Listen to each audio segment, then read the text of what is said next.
Shalarth ID प्रकरणात भाजप नेते धुळ्यातील नगरसेवक सह भावी जिल्हा परिषद सदस्यांना देखील अटक होणार. डॉक्टर पंकज साळुंखेंची पत्रकार परिषदेतून माहिती.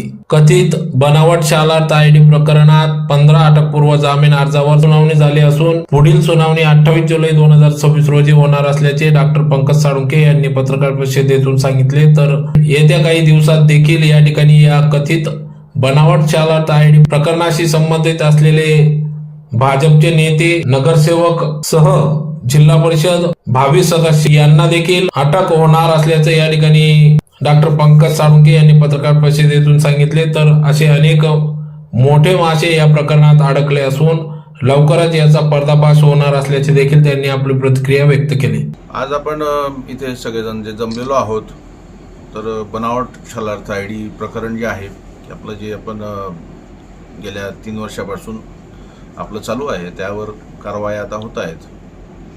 तर आज तुम्हा सर्वांना इथं बोलवण्याचं कारण माझं असं की बनावट शालार्थ आयडी प्रकरणामध्ये काही जणांनी म्हणण्यापेक्षा मी त्यांची नावच घेणार आहे.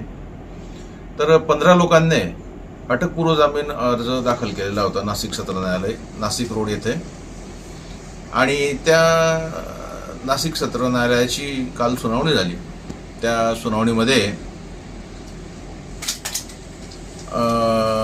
काल जे महोदय पकडले गेले की जी संपूर्ण महाराष्ट्रभर चर्चा आहे, शशिकांत भाऊराव हिंगोणेकर, त्यांचा बेल अर्ज क्रमांक जो होता तो 375/2026. त्याच पद्धतीने प्रदीप रामचंद्र पवार यांचा बेल अर्ज क्रमांक 237 विरुद्ध महाराष्ट्र राज्य. त्याच्यानंतर 238 अतुल संदीपराव पवार, बेल अर्ज 239/2026 राहुल शिवाजीराव पवार, बेल अर्ज 240 उमेश धनराज पवार, बेल अर्ज 403/2026 मीनाक्षी बाबूराव गिरी. त्याच्यानंतर बेल अर्ज अविनाश उर्फ पप्पू वळवंत पाटील, मनोज रामकृष्ण पाटील, बेल अर्ज 339 शरद दयाराम शिंदे, बेल अर्ज क्रमांक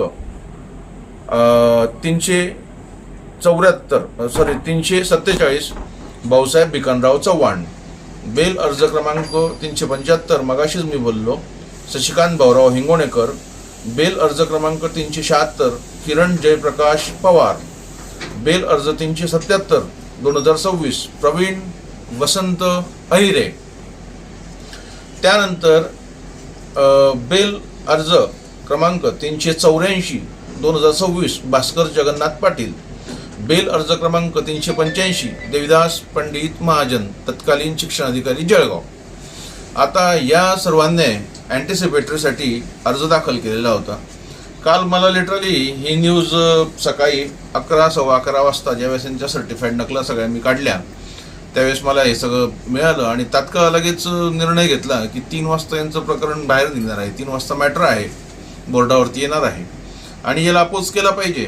म्हणून मी माझ्या वकील महोदयांना घेऊन तात्काळ धुळ्याहून लागलीच नाशिकला गेलो आणि नाशिकला गेल्यानंतर त्या ठिकाणी न्यायालयासमोर माझ्या वकील महोदयांनी, इव्हन मी स्वतः खुद्द न्यायालयासमोर माझी सगळी भूमिका मांडली.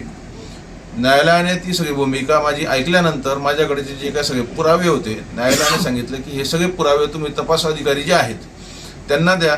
आणि ज्यावेळेस ही सगळी माझी सुनावणी चालू होती तर त्यावेळेस कर्तव्यदक्ष, या पूर्ण प्रकरणातले कर्तव्यदक्ष माननीय राजाराम शेळके साहेब हे देखील उपस्थित होते. त्यांनी देखील त्यांची सुसंवाद केला. त्यांनी सुद्धा याला विरोध केला की या 15 लोकांना का म्हणून यांना अँटिसिपेटरी मिळायला पाहिजे, बेल मिळायला पाहिजे म्हणून. तर हा सगळा प्रकार तुमच्यासमोर यावा आणि हे सगळेच जे दाखल केलेले आहेत हे सगळे बनावट मेन मोरके आहेत सगळे, हे 15च्या 15. तर माझी या माध्यमातून, आपल्या सर्वांच्या माध्यमातून शासनाला सुद्धा ही माझी विनंती असणार आहे की या सगळ्यांना बेल देण्यात येऊ नये, कारण की हे जिवंत बॉम्ब आहेत. आता या आपल्या सत्ताधारी भारतीय जनता पक्षाचे मी ज्या दिवशी प्रशांत वाडेलीला अटक केली त्या दिवशी सुद्धा जबाबदारीने बोललो होतो की 3 मोरके आहेत मेन महत्त्वाचे.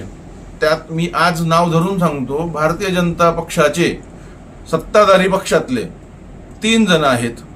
3 पैकी एक तर धुळे शहरातले नगरसेवक, मी आता त्यांचं नाव घेऊ इच्छित नाही, प्रशासन त्यांच्यावरती कारवाई लवकर करणारच आहे.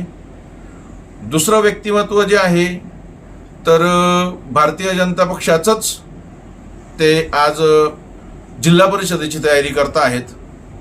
तिसरं व्यक्तिमत्व जे आहे तर ते धुळे जिल्ह्याचे एक मोठे नेते आहेत, भारतीय जनता पक्षाचेच. तर ह्या 3ही महोदयांवरती येत्या या आठवड्यात कारवाई करणार, 100% यांना सुद्धा उचलणार, भलेही कोणी विरोध करू द्या.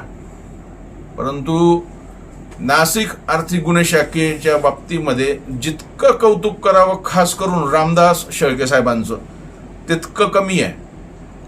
शेळके साहेब, तुम्ही अतिशय खूप चांगलं काम करतायत, त्यामुळे तुमचे मनपूर्वक अभिनंदन. बस एवढीच माहिती मी आता तूर्त देण्याकरता आपल्याला मी बोलवलेलं होतं. बाकीची जशी जशी माहिती माझ्याकडे अपडेट येईल, मी तशी वेळोवेळी आपल्याकडे अपडेट करीन.